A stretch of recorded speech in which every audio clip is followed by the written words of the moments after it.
19 News on Cleveland's 43 starts now. Hope is still alive in the search for Nancy Guthrie. Good evening, I'm Stephen Hernandez in for Caitlin McCarthy. The desperate search for the mother of Today Show host Savannah Guthrie now stretching into a second week. Investigators back at her home today, even searching the septic tank. CBS's Andres Gutierrez has the breaking details. Return. And more breaking details now on a Toledo man charged with threatening to kill Vice President J.D. Vance with an automatic weapon. The Justice Department says that on Friday, a federal grand jury indicted 33-year-old Shannon Mathery. The indictment also alleges Mathery distributed child sexual abuse materials.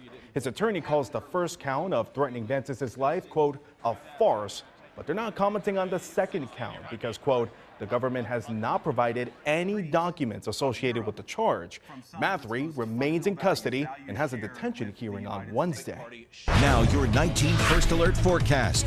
Certified most accurate since 2004. Well, another bitter cold night coming up, but a warming stretch is right around the corner. Our 19 First Alert Chief Meteorologist Jason Nicholas has more details. Could it be above freezing? I think we're going to get there. And, you know, normally that's not a huge deal. But considering we've had almost 3 weeks, 20 days or so, where we've been below freezing the whole time, Stephen, that's amazing. It is kind of a big deal. Oh, yeah. So we're looking forward to it. Let's take a live look at a frozen several hours. Well, not great. Temperatures right around 0 to about 5 above. We'll talk more about the warm-up that we're excited about, looking forward to. Talk about how long that'll last, Stephen, coming up.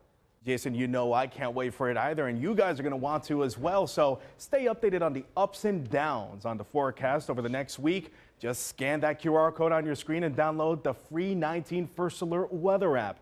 Our team of meteorologists is always there for you with real-time alerts, up-to-the-minute radar, and you can get the forecast for the next 10 days with just one click.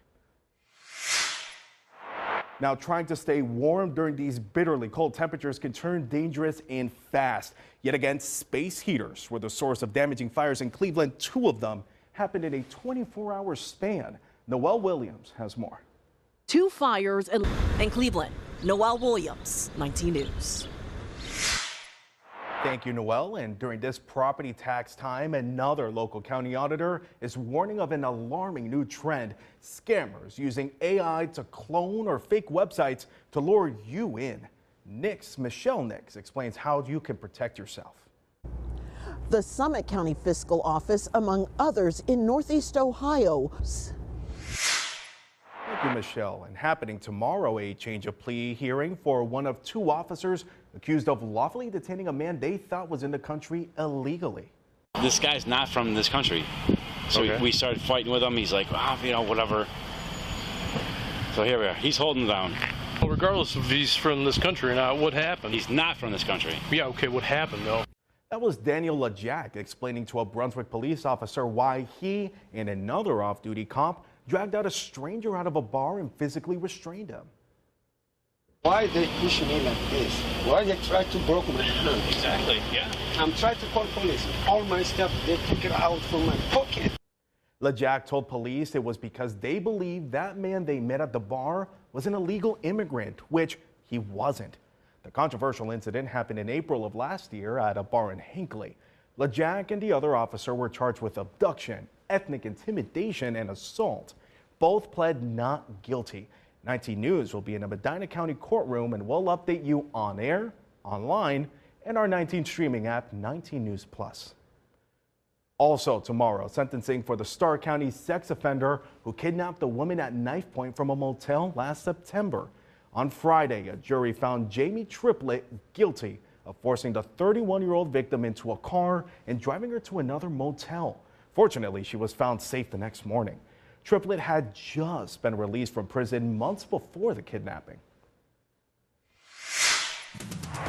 A judge orders the Department of Justice to unseal records on the recent Georgia ballot seizure. The breaking developments next. Walk us through what it was like standing there, where those gunshots, where they're tactical. We're not sure yet. Just walk us through what it was like standing there. They actually rang out a little earlier, a few moments before. Then I took my camera out and started recording the video. So it was several sequences over a period of minutes. It wasn't one quick moment where all these shots rang out. Unpredictable weather is having an impact on one of Northeast Ohio and America's favorite fruits, the apple.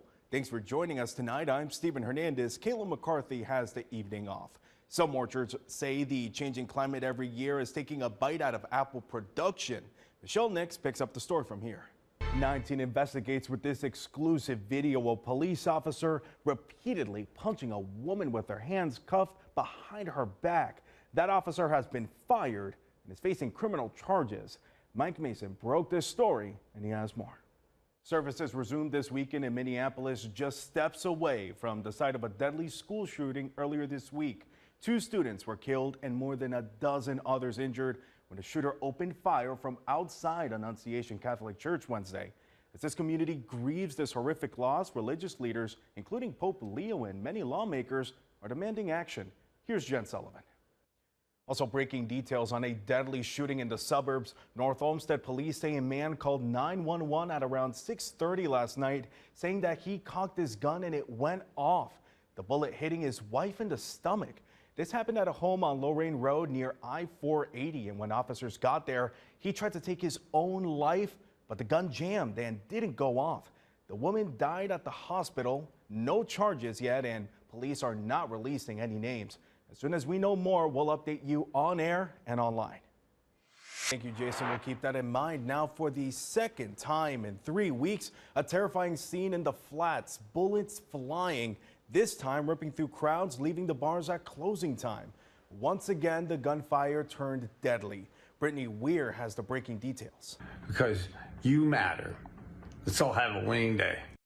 Like the good team captain he is, Browns legend Bernie Kosar is keeping Northeast Ohio's spirits up as he waits for a life-saving liver transplant. Good evening, I'm Stephen Hernandez. Kayla McCarthy has the night off. Kosar making sure he gets his message out. Michelle Nix with the breaking details on Bernie's battle.